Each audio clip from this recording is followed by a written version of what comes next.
Sir यशस्वी के अलावा पृथ्वी शॉ को भी आपने ट्रेनिंग दी है।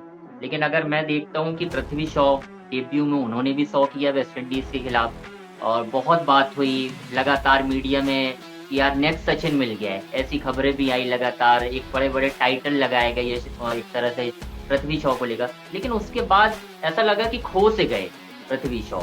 एक बहुत सारी कंप्लेंट मैं कह सकता हूँ खबरें आई कि एटीट्यूड प्रॉब्लम है, अलग-अलग जगह की।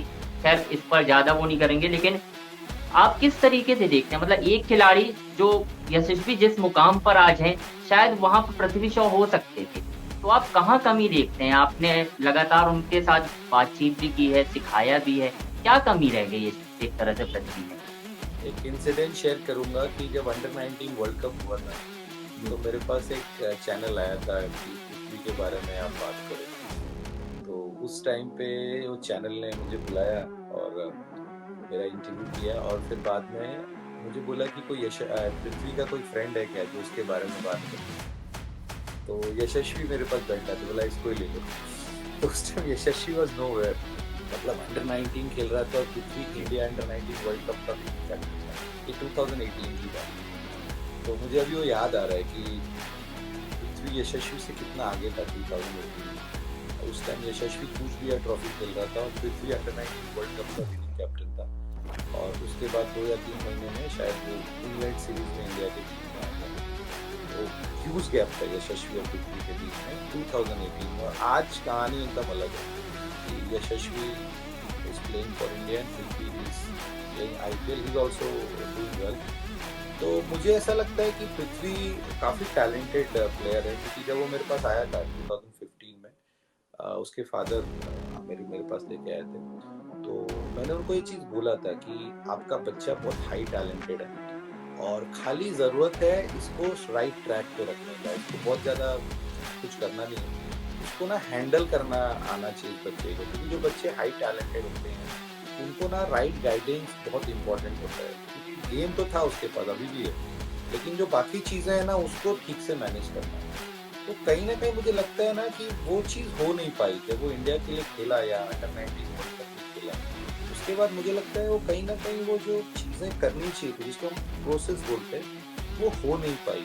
And he is a very sweet boy, बहुत अच्छा लड़का है। लेकिन आई एम रियली डिसअपॉइंटेड कि मुझे दुःख होता है उसका करियर देख के। क्योंकि जो बच्चा, क्योंकि मैं लोगों को बोलता था कि being Virat Kohli in a team, अगर कोई बच्चा मैन ऑफ द सीरीज होता है, it's not a small achievement. क्योंकि 2018 में विराट भी थे, बाकी लोग भी बिल्कुल। थे और वो मैन ऑफ द सीरीज हुआ था। और उसके बाद मुझे लगता है कि जो उसका प्रोसेस था ना, मुझे लगता है वो सही नहीं गया। और मैंने एक दो इंटरव्यू में बोला भी है कि 2017 के एंड में के बाद आज तक मैंने उसको फिजिकली देखा नहीं। तो आप समझ सकते हैं कि ये किस तरह की चीज़ है कि मैंने इसको 2-3 बार बुलाया भी कि आजा, वी विल वर्क हार्ड और I can work out on you. तो मैं 2000 मतलब जब वो अंडर 19 वर्ल्ड कप से आया था, तो आई वाज़ थिंकिंग कि मैं उसके ऊपर थोड़ा और काम करूँगा। और इनफैक्ट उस टाइम जब अंडर 19 खेल रहा था तो टॉम मूडी बार-बार उसको बोलते थे कमेंट्री में कि उसका राइट लेग बाहर की तरफ जा रहा है। तो मुझे लगा कि आने के बाद थोड़ा सा फुटवर्क पे काम करेंगे। क्योंकि 130 तक उसका सब कुछ सही चलता है। जब वो फास्ट बॉलर खेलता है 130 तक उसका पैर वैर सब अच्छा चलता है। बट जैसे 135 क्रॉस होता है उसका राइट लेग थोड़ा पीछे की तरफ आने लगता है। अब तो ठीक हो गया। तो मुझे काफ़ी पॉइंटर्स दिखे थे जिस पे काम करना चाहिए था। बट आई थिंक उस वो मेरे पास कभी आया नहीं उसके बाद। तो मुझे भी अपॉर्चुनिटी नहीं मिली कि मैं उसके गेम के ऊपर और थोड़ा काम करूँ या उसको मेंटली और समझाऊँ। That's his choice. मुझे कोई दिक्कत नहीं है, I am very happy that I work for. लेकिन जब मैं इसको आज देखता हूँ जिस शेप में हो, उसकी बॉडी अगर आप देखोगे तो उसकी वेट काफ़ी बढ़ गया है।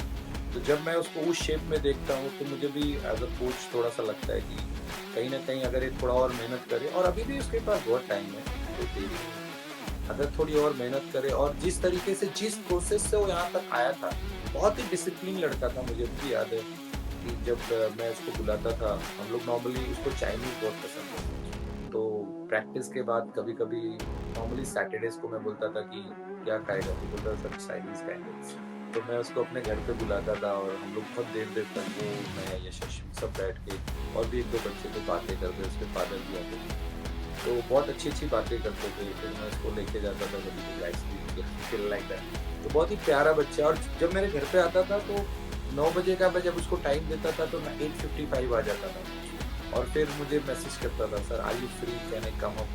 तो मैं उसको बुलाता था। तो बहुत ही स्वीट बच्चा है। कहीं न कहीं जो ये कहीं न कहीं उसको थोड़ा-सा और सोचना चाहिए जाके, उस कौन से प्रोसेस से वो यहाँ तक पहुँचा है और अगर वो फिर से वो प्रोसेस पे जाना चाहे, तो डेफ़िनेटली वो अभी भी खेल सकता है क्योंकि ये जब उसके साथ है और जो प्लेयर रन बना के आते हैं तो उनको रन बनाने का प्रॉब्लम नहीं होता है, बस उसको राइट ट्रैक पे रहना होता है। तो अगर वो करे तो अभी भी वो कर सकता है। I am very, very sure he is very talented.